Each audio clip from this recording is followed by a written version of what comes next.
Hi, everybody. This is Fred Govea on Spirit Reflections. This is part of our 81 episode series on the Tao of Leadership, a book by John Heider and a modern adaptation of the ancient Chinese text Tao Te Ching, written by Lao Tzu.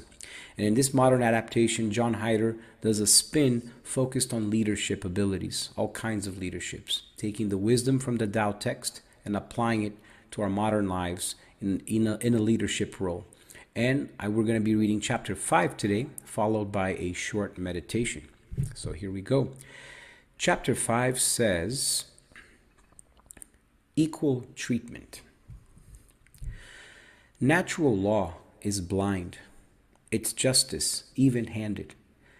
The consequences of one's behavior are inescapable. Being human is no excuse. The wise leader does not try to protect people from themselves. The light of awareness shines equally on what is pleasant and on what is not pleasant. People are not better than the rest of creation. The same principle which underlies human beings underlies everything equally. Neither is one person or one people better than the rest of humanity. The same principle is everywhere. One person is as worthy as the next. Why play favorites? Everything demonstrates the law. Just because God is not a thing does not mean that God is nothing. A little humility is in order. Knowing this, the leader does not pretend to be special.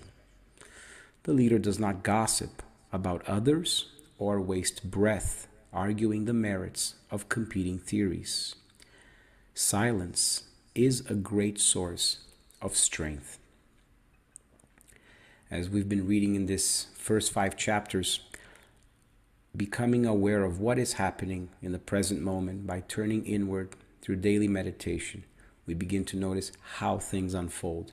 And in this chapter, we are reminded of the equality of the universe in the treatment of the action and reaction mechanism that is built in our relative free will. And the word commonality, brings a very refreshing idea to my mind. Because when we are common, meaning we are simple like everybody else, we are able to commune with them, to nourish ourselves, to nourish each other. We can communicate, commune. It's almost like we can really connect and blend. And being human has to do also with the humility quality. It's one of the cornerstones of a true human who is spiritualized and is really fulfilling his utmost potential on this earth. The word hummus comes from the word humility. And it's that very fertile soil in ancient Egypt, for example, where the riverbanks of the Nile would flood, and when the floodwaters would recede, it would leave behind a very fertile humus, which was the soil that gave food and nourishment to the entire Egyptian civilization. So in the same manner, when we look at ourselves as humans, common, and understand the humility in our heart, to realize that everybody is equally treated. There's no one that's better or more special in the eyes of the universe, in the Tao's unfolding process in creation. Then we become at peace and we stop comparing, we stop judging others, we stop arguing. And the final reminder here is silence. To be able to enjoy that inner silence as a great source of strength. And in our world, with so much bombardment that we receive on a daily basis, the ability to get into that inner silence, even if for a few minutes every day, is a powerful tool to engage our conscious mind to realize what is happening and then start tapping into how things happen and unfold. And so with that, let us do a short meditation to get our day started. I'm going to put some music.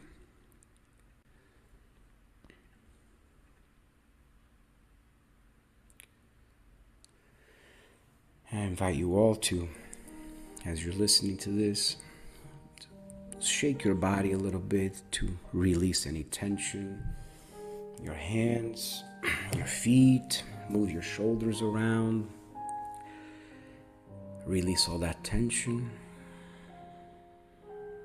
And we're going to center ourselves in the next few minutes on our breathing.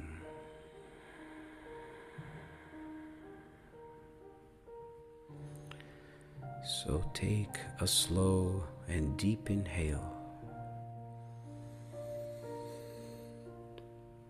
And let the air circulate inside every cell of your body.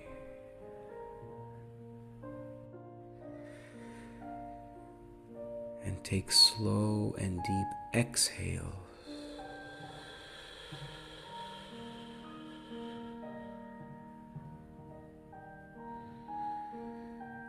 And in this process, we're going to achieve silence, an inner silence of thoughts, emotions, sensations, and manage stillness for a few instants.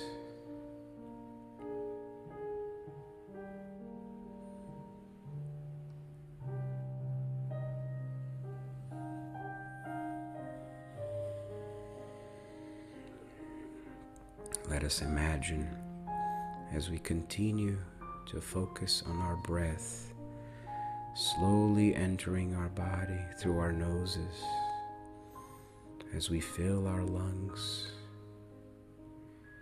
and as we slowly and completely exhale,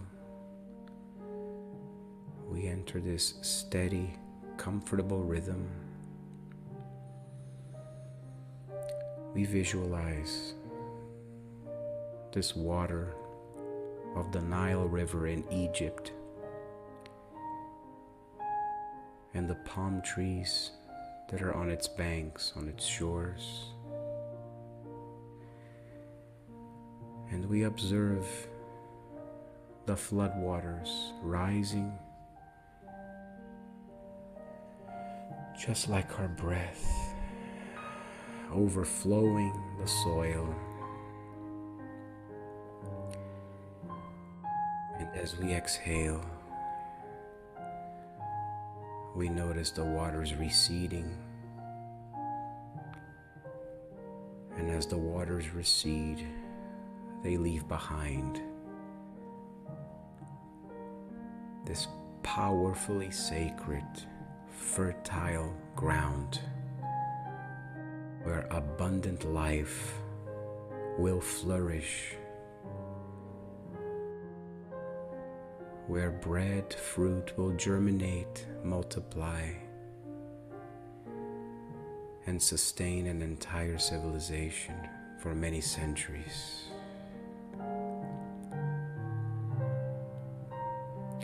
And in the same manner, we ourselves are sustaining a vast civilization of living beings inside our bodies. Each cell a living organism, a being in the process of creation itself, under our supervision, under our mastery right now. And we nourish all of them in the same way that the waters and the hummus nourished the Egyptians.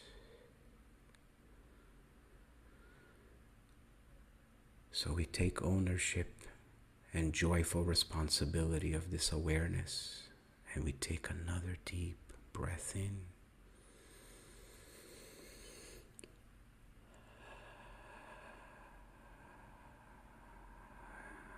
And we reconnect with our source of strength in this peaceful silence.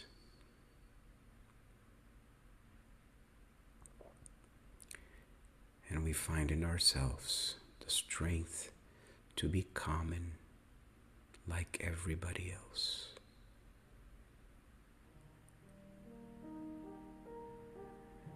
And so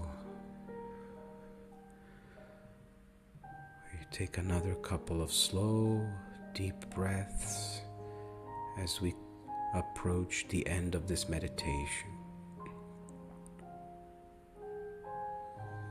We remind ourselves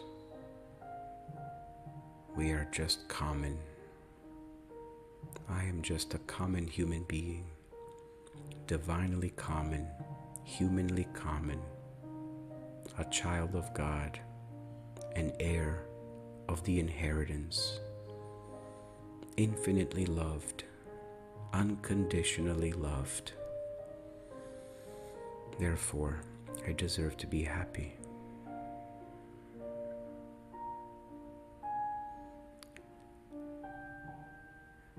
And whenever you're ready, open your eyes, stretch if you'd like,